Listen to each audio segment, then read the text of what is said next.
দর্শক যুক্ত আছেন যুগান্তরের সাথে, আপনাদের সাথে আছে আমি আদনান জোবায়ের শাওন।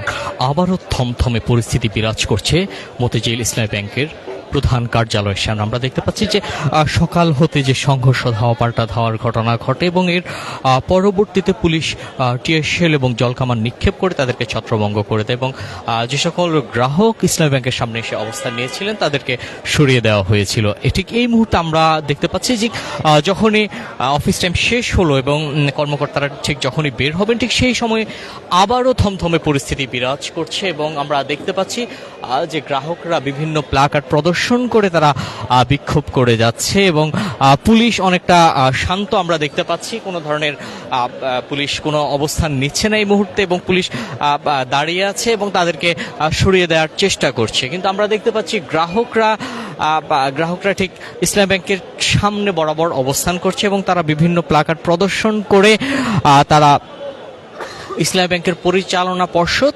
পুনর্গঠন করার তারা দাবি করে আসছে। দর্শক আপনারা দেখছেন এই মুহূর্তে ইসলামী ব্যাংকের ঠিক সামনেই দেখতে পাচ্ছেন অনেকটা থমথমে পরিস্থিতি বিরাজ করছে।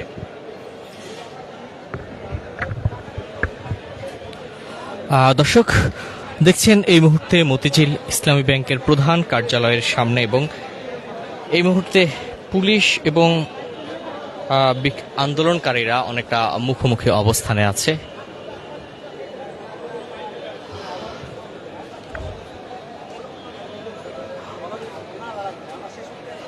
দর্শক আমরা দেখছি এই মুহূর্তে পুলিশ অবস্থান করছে ইসলামী ব্যাংকের সামনে এবং আন্দোলনকারীরাও সেখানে অবস্থান করছে। দর্শক সবশেষ তথ্য জানতে যুক্ত থাকুন যুগান্তরের সাথে।